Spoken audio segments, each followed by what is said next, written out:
Halo semuanya, ketemu lagi dengan saya Andri Sulistyo dari channel Jakarta IT Solution. Di video kali ini saya akan membahas tentang update dari aplikasi pencatatan data transaksi untuk hotel. Nah, ini ada menu baru atau fitur baru ya, Resto ya. Kemarin-kemarin kita bahas banyak mengenai hotel dan sudah banyak pakai hotel-hotel ya. Ini penjelasannya sebelumnya ada di playlist di channel Jakarta IT Solution. Playlistnya namanya aplikasi hotel ya. Ini ada dashboard, tamu yang sedang check in, yang check out, sudah check out, jenis kamar, settingannya ya, harganya. Nah, itu bisa dilihat video sebelumnya. Nah, sekarang kita fokus ke pencatatan data transaksi untuk resto ya. Dari aplikasi Hotel Management System itu ada hotel, resto. Nah, nanti update berikutnya kemungkinan ada laundry. Nah, tapi ini mau resto dulu ya. Ya, caranya seperti ini. Kita buat dulu menu-menunya. Menu dari restoran itu sendiri ya. Ada kategori di sini. Ada drink, food, snack. Nah, ada juga itemnya dari kategori tersebut. Contoh ya, ini kan di sini ada drink air mineral, drink ada americano. Ini bisa ditambah ya, unlimited data. Ada food ayam penyet, sop buntut. Terus di sini ada meeting menu, contohnya ada snack, french fries. Nah, kita contoh buat ya satu ya. Contohnya buat food apa ya? Mie tek-tek atau mie rebus gitu ya. Contoh ya. Mie tek-tek deh, mie tek-tek. Contohnya harganya ini hanya contoh aja. Misalkan 35.000, ini hanya contoh ya. Iya, berhasil disimpan tambah baru, maka di sini sudah ada apa? Mie tek-tek ya, seperti ini ya. Ini juga bisa di print daftar harganya. Nah, itu ya, sebelah kiri. Nah, terus kategori ini juga tetap bisa ditambah. Terus diedit. Nah, diedit ya. Terus bisa juga dihapus.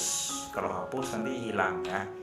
Kategori, jadi ada kategori dan menu kategori dan ada item dari kategori tersebut. Ini banyak ya. Contoh nih ya, ada hotel yang sudah pakai. Ini saya blur karena variasi ya. Nah, ini contoh yang sudah banyak diisi inputnya. Ini udah dipakai di hotel ya. Nah, ini deh tuh ya, ada banyak menu-menunya ya. Oke, kembali lagi ke sini ya. Langsung kita buat order ya. Ya. Cari daftarnya, menunya yang tadi sudah diisi ya. Contohnya tadi kan mie tek-tek nih 35.000. Atau misalnya kopi americano. Nah, kita pilih kopi ya, contoh. Ini di sini bisa ditambahkan misalkan 2 jumlahnya. Nah, nanti otomatis perkalian tuh. Nah, 2 kali 20.000 berarti 40.000. Nah, ini bisa ditambahkan beberapa jumlahnya. Misalkan ada mie tek-tek, ada kopi gitu ya. Nah, ini ada 2, ada 1. Nah, langsung otomatis perkaliannya ya. Terus di sini kan ada PPN sama service charge. Nah, ini pengaturannya ada di menu setting. Misalkan PPN-nya berapa persen, service charge-nya berapa persen. Seandainya nggak ada PPN dan service charge, langsung aja ke menu setting, terus pengaturan fitur. Nah, ini dihapus aja nih.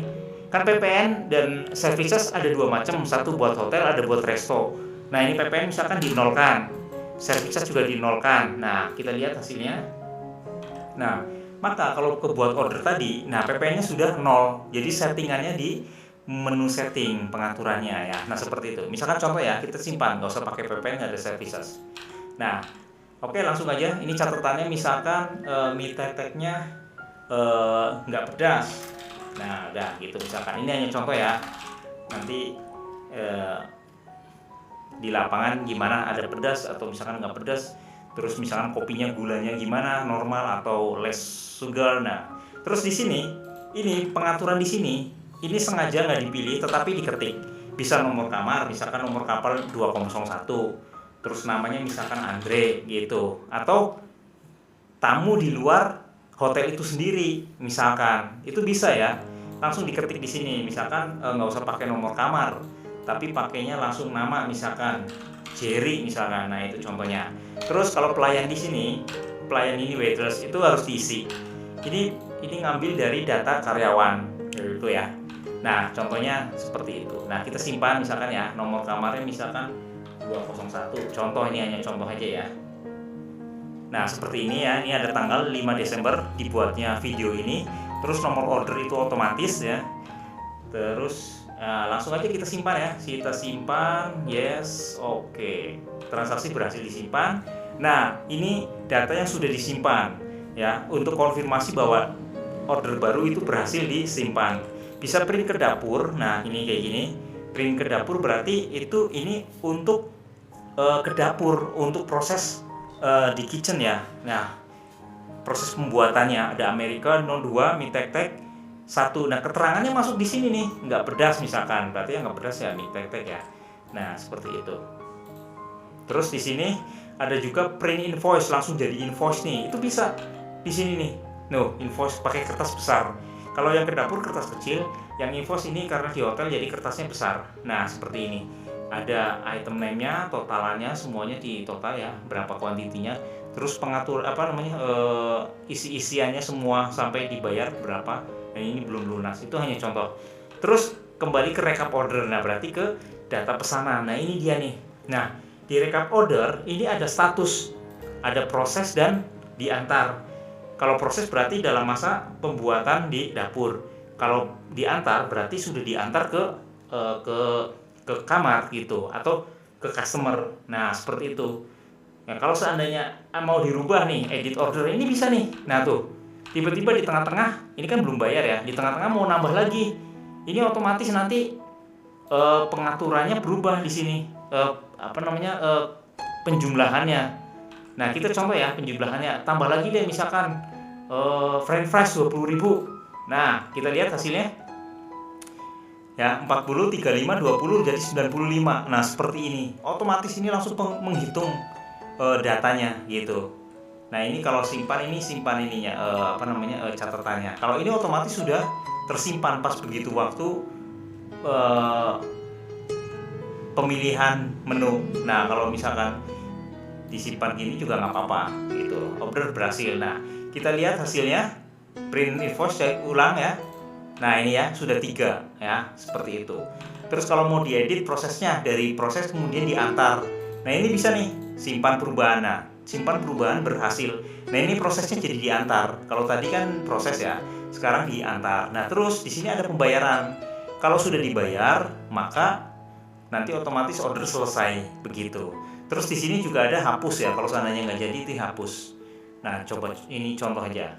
Terus pembayaran ya, kita lanjut lagi ke pembayaran. Nah, ini 95.000 totalnya. Dibayar bisa pakai uang pas, bisa juga pakai uang 100.000, nanti kembali 5.000. Contoh ya seperti ini, kita simpan. Nah, jenis pembayarannya harus ada, misalkan QRIS. Simpan, oke, yes. Nah, lihat hasilnya. Nah, pembayaran berhasil disimpan. Ya, dibayar pakai uang 100.000, kembalinya 5.000. Pakai QRIS. Nah, contohnya itu hanya contoh ya. Harusnya ada kembali berarti cash ya. Kalau QRIS biasanya uang pas. Ini tadi ada kesalahan input, tapi nggak apa-apa. Ini hanya contoh. Kalau print invoice ini lihat print invoice berarti di sini sudah lunas. Nah, statusnya lunas ya karena sudah dibayar. Terus kembali ke recap order. Nah, itu kembali ke recap order, otomatis ordernya sudah selesai. Nah, gitu. Di bawah sini nih ya. Ordernya udah selesai dan tidak bisa dirubah. Nah, bisa di print invoice atau dan hapus seperti itu. Nah, ini juga ada pengaturan tampilan di sini tuh berapa hari itu ada. Nah, kalau untuk melihat semuanya dari proses dari transaksi resto yang sudah disimpan ini ke laporan. Nah, ini laporan restonya nih. Lihat hasilnya, klik laporan resto. Nah, ini dia. Dari tanggal berapa sampai berapa itu bisa. 1 bulan bisa, 1 minggu bisa, atau 3 hari sesuai dengan tanggal awal dan tanggal akhir yang kita pilih. Nah, contoh karena hari ini kita preview. Nah, lihat hasilnya. Nah, 95.000 lunas pakai QRIS. Nah, seperti itu. Ini juga bisa di print invoice lagi.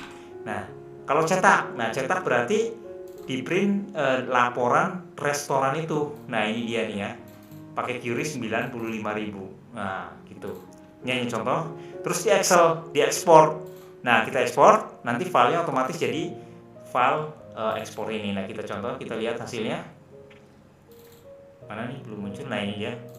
Klik 2 kali, otomatis diekspor ke Excel. Nah, ini sudah di Excel. Nah, gitu ya laporannya tuh. Ini hanya contoh aja. Nah, seperti itu. Oke, kembali lagi ke sini. Nah, aplikasinya. Nah, seperti itu ya. Jadi di sini resto penjelasannya sudah lumayan dari awal sampai akhir ya. Dari pembuatan menu, kategori, terus menu item-itemnya restoran itu, terus cara buat ordernya ya, terus rekap order. Jadi ini user friendly banget, caranya mudah pemakaiannya ya, mudah banget cara pemakaiannya, tidak ribet. Jadi tinggal menunya di input dulu, terus buat order, dipilih mana, terus dibuat ordernya, simpan, rekap order itu yang sudah disimpan, pembayaran udah selesai seperti itu ya, sangat mudah sekali. Dan edit rekap order juga tinggal tadi yang di sini tinggal edit, ditambah lagi menunya, otomatis menghitung ulang semuanya, nggak harus datanya dihapus terus buat baru, enggak gitu, seperti itu ya. Nah seperti ini, jadi hotel ini sudah dipakai di banyak tempat aplikasi ini dan berjalan dengan lancar, bisa online bisa offline. Bisa juga permintaan fitur, ada penambahan menu baru atau fitur baru, itu bisa tinggal didiskusikan dengan saya ya di jakartaitsolution.com ya, ada nomor WA-nya di situ, bisa hubungi saya. Oke ya, sampai ketemu di video berikutnya. Terima kasih sudah menonton.